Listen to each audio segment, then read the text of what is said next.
Adults aren't like children. They worry too much and don't appreciate the small joys in life. Well, you know what I mean? It's not their fault, okay? Being an adult is very depressing.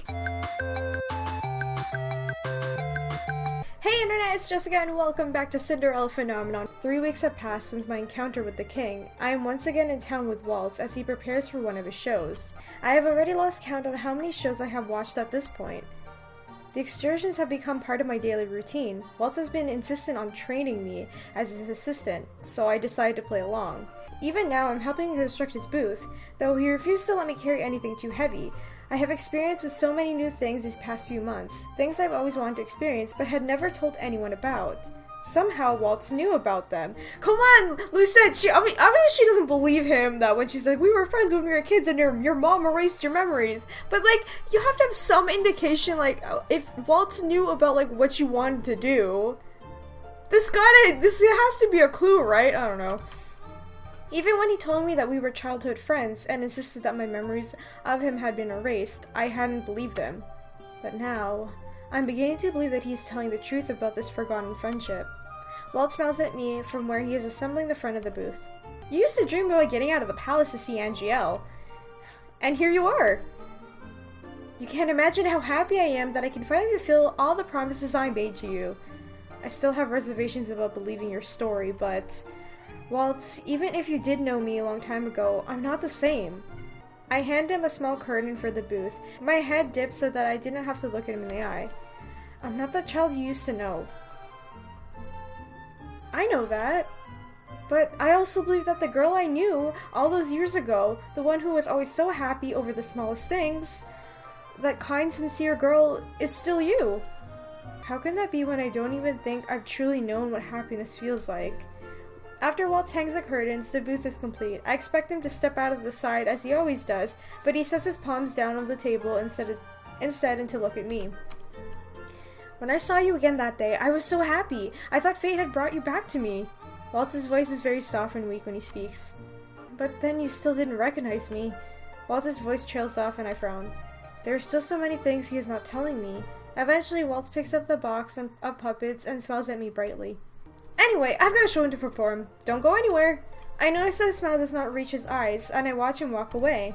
Of course he's upset. He's like, my best friend doesn't remember me. I look out at the crowd that has gathered for the show. There are a lot of families here today. I watch as two families approach each other. The adults begin to converse with each other while the kids run up in the front of the crowd to catch a better glimpse of the show. Some of the children have shoes, but the parents are barefoot. All their clothes are dirty and torn. Their lives are clearly hard, but they are still smiling. I've never been in desperate need of clothes or food. I have never had to work for anything. I should be happier than these people when I was a princess, but now I am beginning to see that material things that I had were never enough to buy me true happiness. Hello everyone! I take a step off to the side as Waltz begins the show. Waltz weaves his story as seamlessly as he always does, captivating his audience with every word, but I am not paying attention. My focus is locked on the two families standing near me. When I see these people, I cannot help but wonder, what kind of a life have I been leading? Waltz's show is a success yet again. He is smiling from ear to ear as he counts the coins as a reward for his good performance. You look happier than usual. I am! I've been saving money for a special toy, and now we can finally buy it. He says he does not like to be treated like a child, but he gets so excited whenever he mentions a new toy. Well, isn't it obvious that he's gonna buy it for you?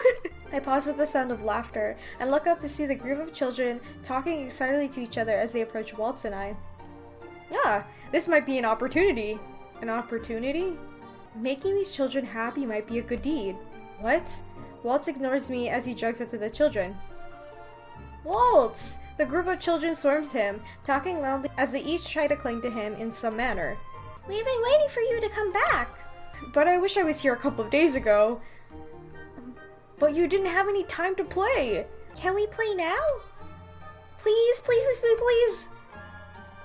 We've been good, just like you told us. The boy looks around at the group of children and they all nod their heads in eager agreement. Well, if you've been good as you say, how could I say no? The children cheer. I'm going to start counting now. Come on! He won't find us this time! The children disperse around the area. I watch them go with disinterest. That's your cue to hide, princess. What? Why do I need to take part in this? You don't want to play? But we used to play hide and seek all the time. I am fairly certain I have never played a game like this with anyone before. Is this another memory that was taken away from me? Big sister, play with us! A little girl runs up to me and begins to pull me along with her. Hey! I look at Waltz, but he only smiles at me. It seems like I really don't have a choice. Waltz turns to face a wall. He covers his eyes and begins to count. Before I can react, the little girl has let go of me and is running off. What is going on? I turn to see a boy hiding behind a barrel. You have to hide before he finishes counting! They didn't even explain the rules of this game. How was I supposed to know what to do? I look around to find a place that I might hide. Maybe behind the tree? Behind the fountain would also work. Or those wooden crates. Which of the places should I hide? Oh, does it matter where I hide? Like, I don't really- maybe I should say, but I don't know. The tree seems too obvious in the fountain. Maybe the crates? I don't freaking know. Ready or not, here I come! Cannot believe I'm sitting on dirt to avoid being seen. My dress is getting soiled because of a child's game. Found you! My heart begins to race as I turn to look at him, but I realize that Waltz has found one of the children. Oh, it wasn't me. Wait, why am I worried about being found? Got you! Ever so often I hear Waltz proclaim that he found someone, but he still hasn't found me. Do I get something if I win this game? You still haven't found Big Sister yet. You're right. Where could she be hiding? This is quickly becoming boring. Found you! I jump when I hear Waltz's voice behind me. He looks down at me in triumphant. You won, princess! I won? Looks like you're an expert at this game. I am not. You just did not look hard enough. That doesn't change the fact that you still won the game. You should be happy. Great job, princess. Waltz pats me on the back and smiles once again before he turns his attention back to the children. He is right. His praise makes me feel strangely happy. Why? Right, everyone, that's it. The children begin to whine, clearly disappointed. We only played one round! Now, don't be like that. I promise to play another game with everyone soon. Now run along. I'm sure your parents are looking for all of you. One of the children, a little girl, tugs on my sleeve. Thank you for playing with us, Big Sister. Please come again. She smiles up at me before skipping away to join the rest of the children. All the children head off together back towards the residential area of the town. They like you. How do you know that? Didn't you see how happy they were when you joined in? Children are too easy to please. That's why I envy them. Adults aren't like children. They worry too much and don't appreciate the small joys in life. Well, you know what I mean? It's not their fault, okay? Being adult is very depressing. As we grow up, we forget how to be happy. Forget how to be happy? Waltz might be right about that. When I was younger, my dolls brought me so much joy, but now... Anyway, since you won, you deserve a treat. Treat? You'll like it, I promise. Wonder what he's gonna do. I don't know why, I thought he was gonna buy a doll. Anyway, I sat on the wooden bench waiting for Waltz to return. He said it would be easier for him to go alone because he wanted to surprise me. I did not protest. I have been on my feet all day. I never thought I'd be running around playing with children. I wonder what this treat is going to be. Every time we come to the plaza, it is always packed with people. Most popular shops are clustered in this area. I observe the town quietly. Before my eyes land on the statue of the king, he looks noble, riding his rearing stallion. The sight makes my heart twist uncomfortably. I am pulled out of my thoughts when a child trips and falls in front of me. He begins to cry. Should I do something? Before I can react, a man and a woman are there, pulling the child up. The man takes the child in his arms and the woman rubs his back. There, my love. Mama and Papa are here now. I watch as they slowly walk away. The mother is still crooning to her child. Mother would always get angry with me if I was about to cry. I wonder what it's like to be comforted like that. That's so sad. Oh my god. Sorry to keep you waiting. Are you okay? I kept the family in sight as long as I can before turning to Waltz. I'm fine. Here. Aww, candy apples. I'm not a big fan of those, but you know, it's still nice. What is this? A candied apple. A long time ago, I promised you that I would bring you one, but I wasn't able to keep that promise. That's why I'm fulfilling it now. I do not recall such a promise. I twirl the candy, inspecting its glaze and shiny appearance. I didn't know you could make an apple look like this. I promise there's no poison apples here. These ones are just sweet. I sniff the candy. Sweet. I take a small bite. Well? I become so immersed in my taste that I do not even hear Waltz. The candy apple tastes like nothing I have ever tried before. This is good. I take another, bigger bite. Is that a smile I see, Princess? What? I wasn't smiling at all, was I? When I get some extra money from my shows, I'll make sure to treat you again. I have lots of favorites to show you. There are more desserts like this? Of course. I'll make sure you try them all. Waltz stands, then moves over to the trash bin so that he can dispose of his finished apple.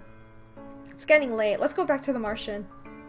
Aw, that's sweet. He's gonna show her all the stuff he likes. What a good friend. The next few weeks become a blur. I continue to help out in the tavern while sometimes accompanying Waltz for his shows. Though Waltz continues his lessons in goodness, I have yet to gain another single good deed. I am slowly starting to lose hope.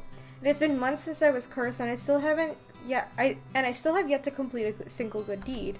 Today, I have been assigned the task of serving the Martian customers. I honestly prefer my duties with Mr. Broom. At least I do not have to mingle with all these people. I have only just entered the tavern when I freeze at the sight of a familiar face. Fritz! No! Oh no! I'm so emotional about him.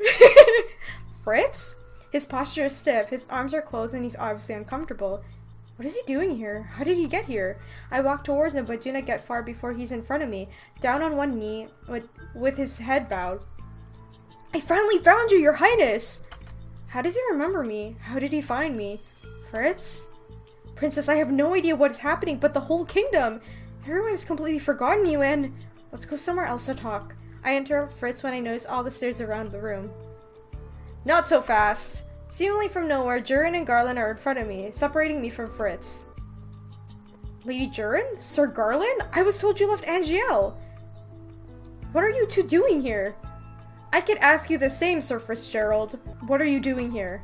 Fritz is lost for words when he stares at Jurin confused. Answer the question, Sir Fitzgerald. What are you doing here? I am quickly reaching at the end of my patience. Just let me talk to him.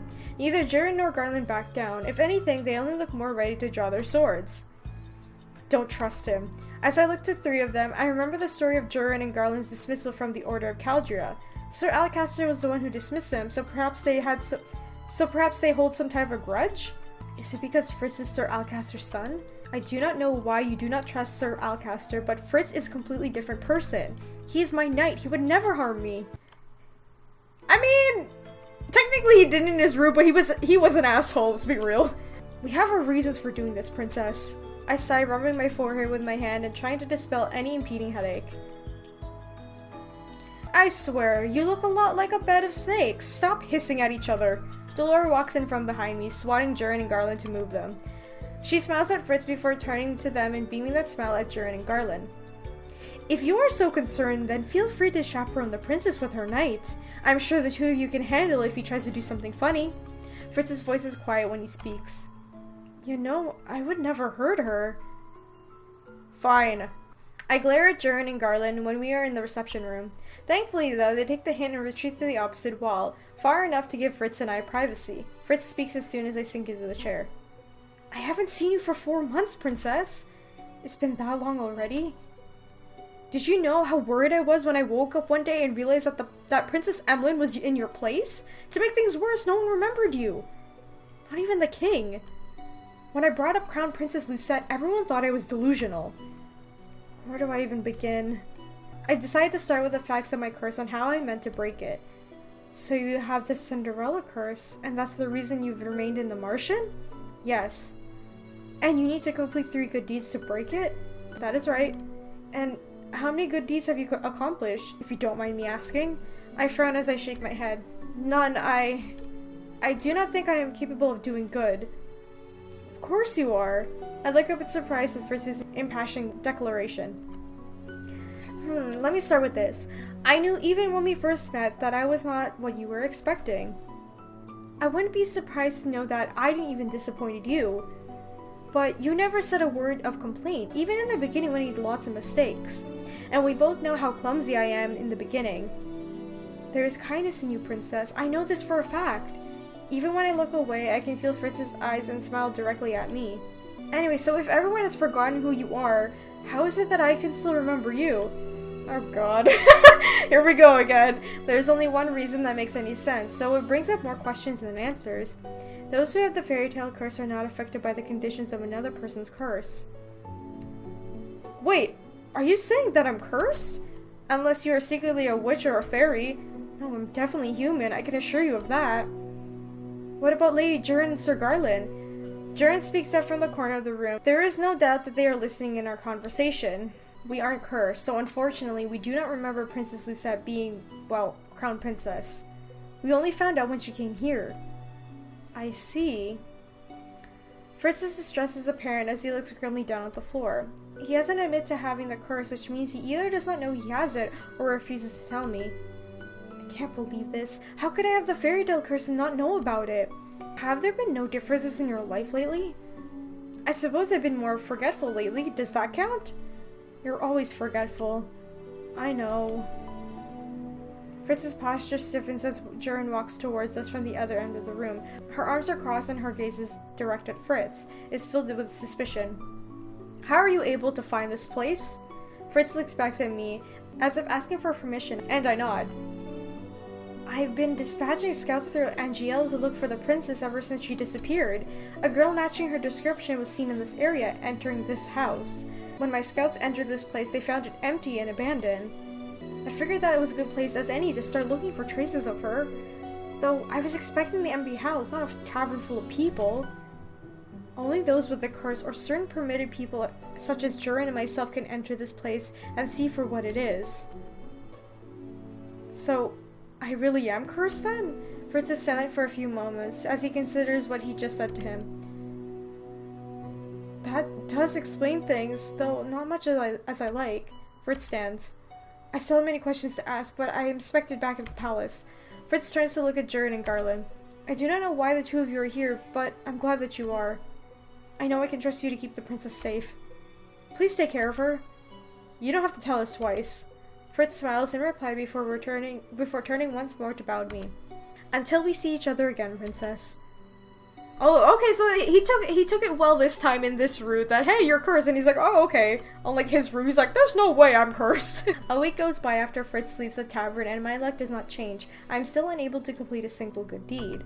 I want to ask Parfait if she knows anything about Fritz and his curse, but she has been absent from the tavern for more than a week. When I asked Delora why Parfait is missing, all the witch said was that Parfait was busy dealing with the rapid spread of the Fairytale Curse. She's dealing with your mother. I wonder if we're gonna see the mother alive in this version of the route. I think it would be really interesting considering Waltz is the apprentice of her, so I think it'd be cool if we did. Today I'm accompanying Waltz to the toy shop to buy materials for his upcoming show. But now I cannot find him. He was here by these shelves earlier. Where is he gone? I turned the corner and my gaze caught one more of the dolls in display. One particular doll catches my eye and I cannot help but marvel at its beauty. Kinda looks like Emmeline. If I only had enough money to buy you. I noticed a man standing just to the right in front of the teddy bear display shelf. Isn't that the father I saw with his daughter a few weeks ago? He's looking at the teddy bear that his daughter wanted, the only one he did not have enough money to buy. I watch as he opens one of his clenched hands. There are some gold coins in his palms. I glimpsed the price tag of the teddy bears earlier, and I'm certain that man does not have enough money to afford the one that he is eyeing. I thought I had saved enough by now. Now what am I gonna get her for her birthday? The man heads back to the next shelf over. He raises a hand to rub at the back of his neck. I walk over and pick up the bear the man was just looking at. It is very soft, and somehow comforting to hold. I can see why the girl liked this one. I begin to move towards the counter without realizing it. I hold the teddy bear to me with one hand, reach for the bag of coins with the other. The king gave me all this money all those months ago, but I never used it. If I buy this bear, I will be completely broke. Miss? Could you wrap this for me? Of course! After she has finished wrapping the bear, I turn to search for the father. It seems that he is no longer in the shop. Has he left? Wow, that's a big toy you got there. Waltz appears with a bright smile on his face. He leans forward to inspect the package I am holding. I need to find him. Who? I'm sure he hasn't gone far. Hey, wait! Where is he? Princess, where are you going? I'll just explain to Waltz. There's someone he needs to find. Do you happen to see a man eyeing a large teddy bear earlier? I think I caught a glimpse of him. Why? We need to find that man. I must give him this. I am about to run off to the crowd when I feel Waltz's hand on my sleeve. I turn to snap immediately at him, but find him annoyed, dying at the expression on his face. Look, I'm not entirely sure what is happening, but I'll help you. But you have to stay with me. We shouldn't be separated in this crowd. Fine. Waltz keeps his pace with me as I almost break into a run. It will be difficult to find that man with all these people around. We should at least try. Waltz and I search for hours, but we never find him. I don't even know his name. We can give a try again tomorrow. It's going to be dark soon. But it's her birthday. Who? I ignore Waltz. In the brief second that I close my eyes, I can see the man's pained expression on my mind. I sit down on the bench and clutch the wrapped teddy bear in my chest. He wanted to buy this bear for his daughter's birthday because he loves her. A familiar ache flares up in my chest. I've spent my whole life wanting the king to treat me the same way that man treats his daughter. Lucette, I promise we'll look again first thing in the morning. Waltz and I head back to the Martian, but the weight of my chest slows me down. It's not like you to be this sad for a stranger. You've changed. Have I? Welcome home, Papa. The girl's voice is familiar. I roll on my heels and stare at the little girl at the doorway of one of the homes. I thought we were too late, but we found them! The little girl runs from her home and wraps her arms around her father, who picks her up and pulls her into a tight hug. I'm sorry I'm late, sweetheart. But you're here now! Mama, Papa is here. We can start the birthday party now. The girl wiggles out of her father's embrace and runs back to the house excitedly. The man carrying a small box in his hand, wrapped neatly with a ribbon. He looks down at his gift and sighs. Before he can go inside the home, I walk towards him and tap him on the shoulder. Excuse me. You were in the toy shop earlier. I was. We have been looking everywhere for you. For me? He looks at me first, then at the package I'm carrying in my arms. Can I help you with something, miss? I heard that it was your daughter's birthday today. She's turning 7 today, but why? Here. Ah, Lucette's doing her good deed. Look at her. This is for your daughter.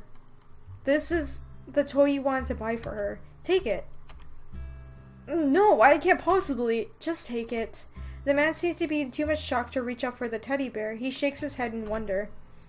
You don't even know who we are. Why would you do something like this? I've been asking myself that all day. You love your daughter very much, don't you?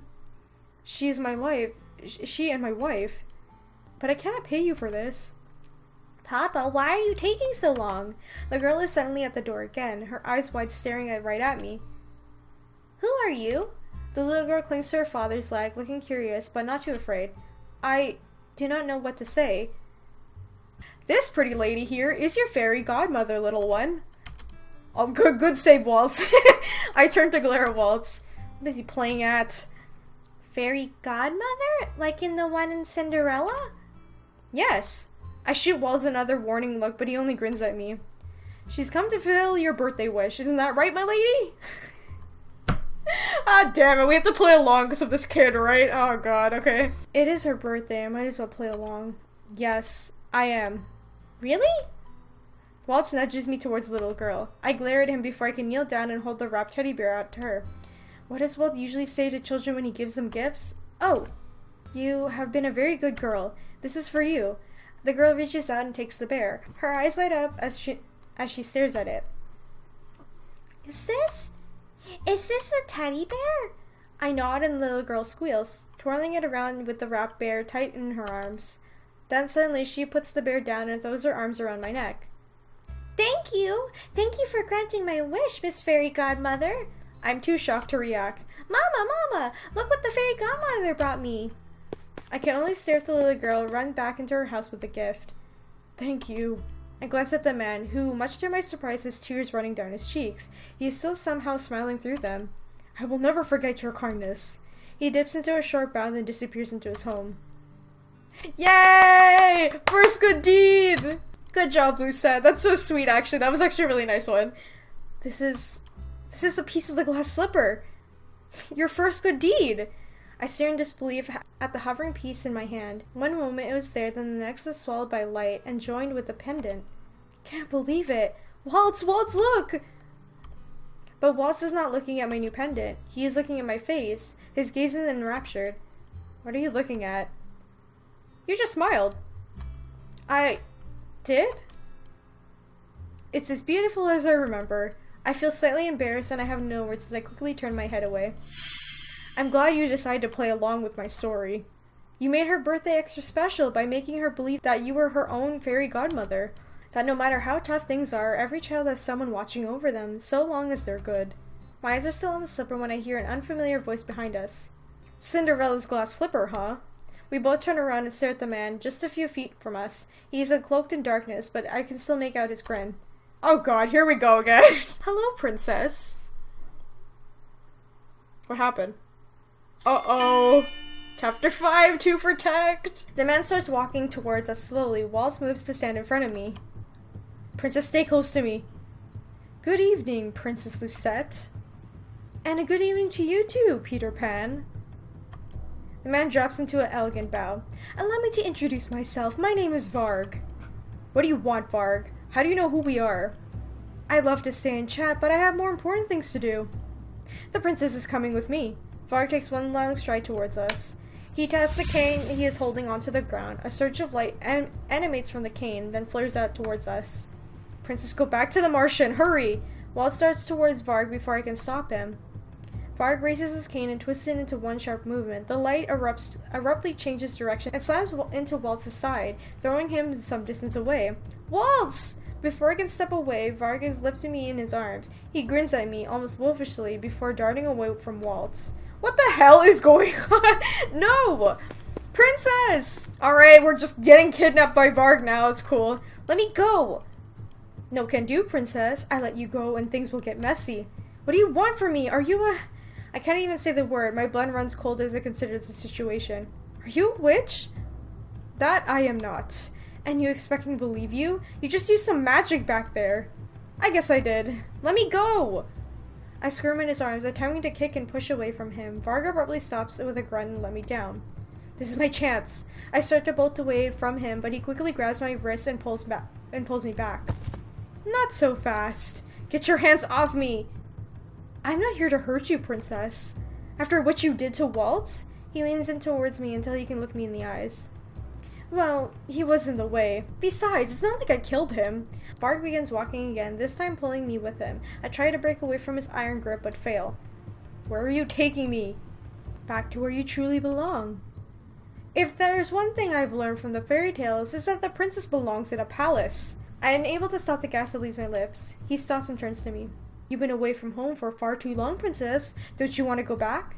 I do want to go home, but I'm not welcome there anymore. At least not while I'm still cursed. Release her!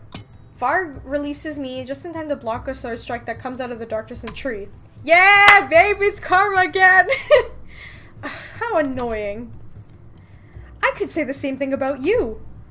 I back away as the two trade blows. Varg uses his cane to defend himself against the man that just emerged from the trees. Oh, that's right, because Karma hangs out in the trees practicing, that's right. That man, he's the one who was with Waltz, the man with the sword that helped save me from the bandits all those months ago. There's something graceful in the way the man moves as he swings his sword at Varg, almost like he's dancing. The stranger continues to swiping his sword, eventually gaining enough leverage to force Varg back. He moves so quickly that it takes all of Varg's reflexes simply to block his slashes. They're so fast. Varg takes a few steps back and keeps a safe distance from the stranger.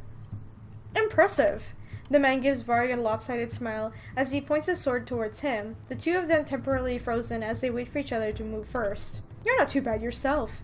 Wait, is that... Now that he has stopped and I have a better look at him, I can see that the stranger's features are uncannily similar to Karma's. Karma? But is it really him? Princess, are you okay? I turned my head to see Waltz and Delora rushing towards me. How did you find me? Delora used her magic to track you down. Thankfully, no other witches beat us here. Waltz halts in front of me while Delora advances towards the two men.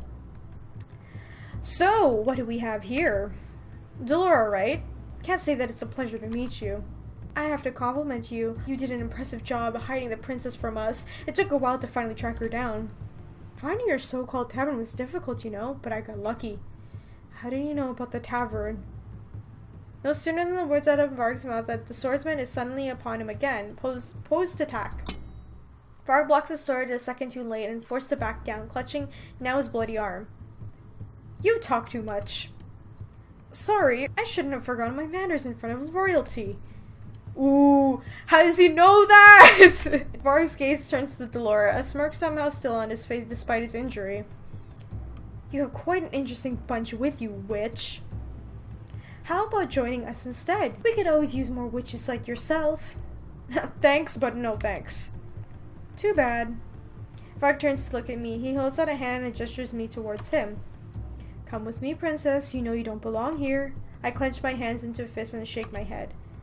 Your mother won't be very happy with your decision, princess, especially after all she has done to make sure you're suitable heir. Mother? What are you talking about? But Varga ignores me and raises his cane. Sorry to leave the party so quickly, but I'll be back soon enough for you, princess. Next time, whether you like it or not, you'll be coming with me. I'm not done with you! Delora throws her hands out, beginning to gather light in her palms, but Varga's already brought this cane down to the ground. And he's gone. Thick smoke envelops the area, making my eyes water. When the smoke clears, Varga's gone. Delora huffs in annoyance as she lowers her arms back down to her sides. To think those witches are using humans to do their dirty work. What was that cane he was carrying? I look up to the stranger, who has sheathed his sword and is walking towards where Waltz, Delora, and I are standing. It's an enchanted item. That cane is infused with this spell that allows Varga to use magic. Limited magic, but powerful enough to make him dangerous. Well, it is far easier for a human to explore the kingdom without anyone getting suspicious. The stranger stands close enough for me to get a proper look at his face. I can no longer deny the resemblance I saw earlier. Karma, is that really you? You have good eyes, darling. So this is what Karma looks like as a man. Why does he need to disguise himself as a woman? Because everyone falls in love with him.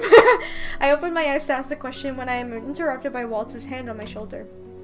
Are you hurt anywhere? I turn to Waltz and freeze when I notice the dried blood on his forehead. You're bleeding! I'll be fine. I step back and realize that Waltz is standing oddly favoring one leg to the other. For I must have hurt him badly. You shouldn't have come here, we should go- Ah, God, maybe I should say this. Like, because we had to scold him for trying to save us. I had to. It was my fault Varga got to you in the first place. Waltz forces a smile, but I can see the sadness in his eyes. I couldn't protect you at all. I'm so sorry. Why do you keep worrying about me? I'm not even hurt. What if something happened to you? Waltz smiles. He tries with a great effort to mask his pain. I'm happy you're worried about me, princess. It doesn't matter what happens to me as long as you aren't hurt. How can you say that?